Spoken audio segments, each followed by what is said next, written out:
สบายดีข้าพเจ้าชื่อนางเลี้ยงทิพย์ไซจินยาเป็นนักศึกษาสาขาครูคณิตศาสตร์ปี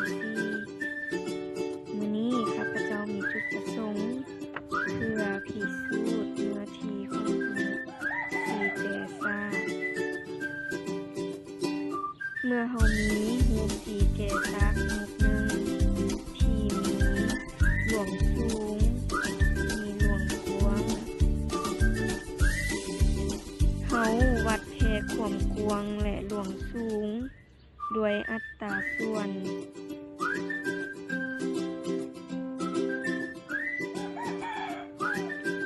ทำอิฐเฮาแต้มเส้นสื่อหลวงตัง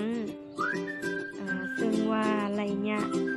แม่นเท่ากับ1 ซม. เฮาแต้มเส้นที่2ด้วยระยะเท่ากันกับเส้นตัวที่1แล้วแต้มเส้นตัวที่3ด้วยระยะเท่ากัน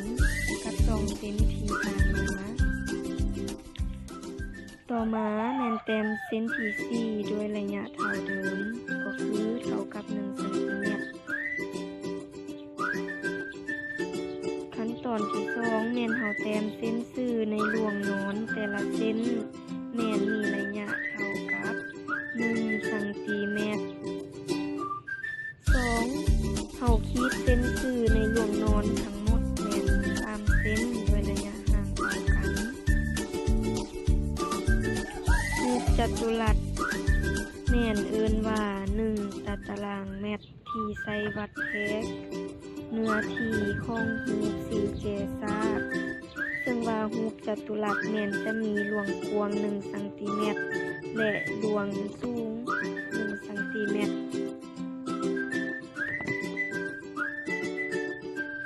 จำนวนของรูปจัตุรัสในรูปสี่แก่ซ่า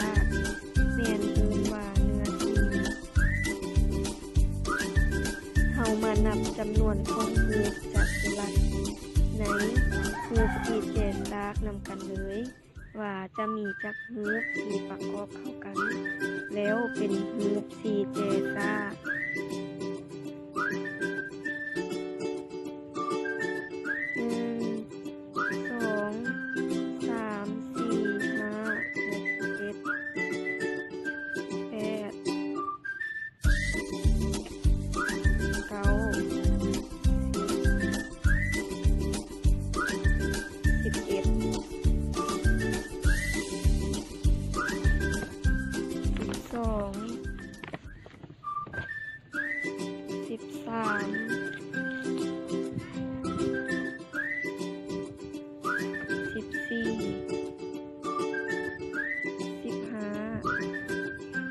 เห็นได้ว่าเนื้อที่ของรูปสี่แก่ซ่าแม่นจะเท่ากับ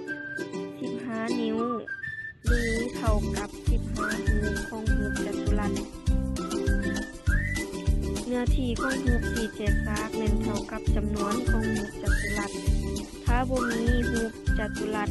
แม่นจะเท่ากับหลวงสูงคูณหลวงกว้างเนื้อที่ของรูปสี่แก่ซ่าแม่นเท่ากับจำนวนของรูปจัตุรัสถ้าบ่มีแม่นจะเท่ากับหลวงสูงคูณหลวงกว้างดังนั้นเนื้อที่ของรูปสี่แก่ซ่าแม่นเท่ากับพื้นเท่ากับหลวงสูงคูณให้หลวงกว้างซึ่งว่าข้อเข้าใจ